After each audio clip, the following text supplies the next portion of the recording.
Hey everybody, Norm from Tested here at New York Comic-Con. Now this is the booth of X Plus, and Jeremy here from X Plus.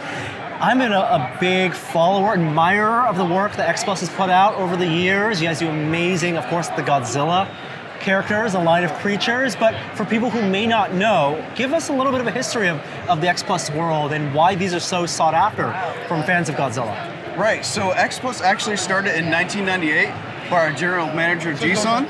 At that time, the American version of Godzilla was being released, so they started getting into toys. They were a clothes manufacturing company. Oh. From there, they started releasing figures of Kaiju consistently since 1998. The reason people love these things so much is because they almost look like they walk out of the television screen. And I mean that in the fact that we take so much time to look at the details of the figures to the suit. So for example, the Mecha Godzilla over there, you'll actually see the creases where the original suit would have been a little bit folded up because of the material that they used. Yes, it's the attention to detail and also that paint finish, I think, people love. And everyone has their favorite era of Godzilla. Oh yeah. And there's so many different versions that get put out. How do the sculptors there figure out the poses or choose what is, in their mind, the perfect representation of 68 Godzilla or something? Oh yeah, so they'll look at the films themselves and look to see what some little bit of a dynamic pose might be, and what's easier to convert into vinyl too, because that has to be taken into consideration. For example, Ghidorah, he's a very large figure, so we got to think of like center of gravity for those types of vinyl figures too. So there could be a challenge in that, which it kind of drives creativity in the way that they create the sculpts. And they're all within scale to each other. There are different actual scales that you put out. This is not representative of the most common problem. This is a really big one from the most recent Godzilla film. Is it 25 centimeter? That's the most popular line, is that right? I would say it really depends on what type of collector you are, because there are some people that only do 25 centimeter lines. There are people that do gigantic series. For people that are really trying to save space, they might gravitate more towards the Defo real figures.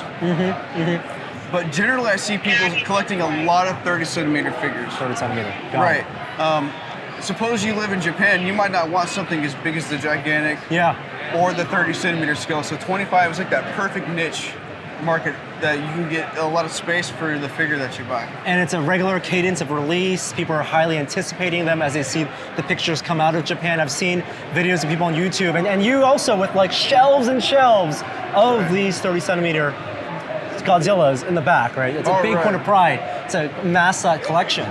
Right, so there's a group on Facebook called the Xbox Collectors Group, and that we're all very much, I guess you would say, addicted to the figures.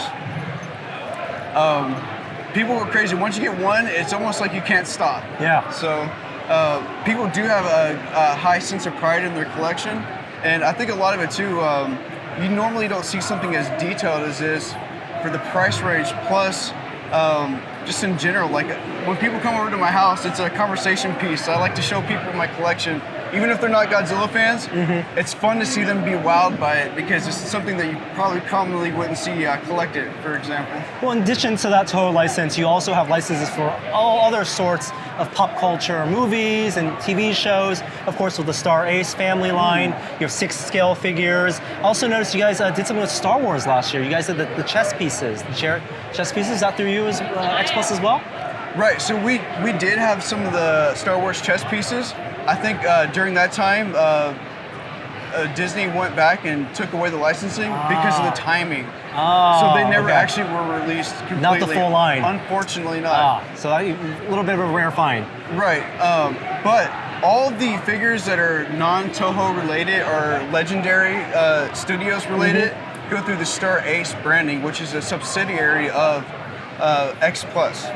So that's why you got things like, you got Harry Potter, this Batman stuff, 2001 Space Odyssey, that's really cool. Right, which kind of brings back a lot of nostalgia for me as a kid, because you don't see a lot of those types of figures being produced. So Leo over at Star Ace was talking to me yesterday, and he said, it's kind of fun because some of the things that we're trying to get licensed for and produce might not be as popular to most major companies, so it's fun to kind of get something that's introduced that you normally wouldn't see. Yeah, and of course it all has that hallmark attention to detail in the sculpt. When people think of vinyl and designer vinyl, they don't often think about like realistic looking characters, but you guys do it so well. It looks like crusted skin of a giant kaiju, which is super cool. What can people look forward to coming up next from X Plus? Oh man, so highly anticipated is the Mecha Godzilla Gigantic series. We also came out with the Real Monster Collection, which is this Yuji Sakai figure. It's going to be based in resin opposed to vinyl.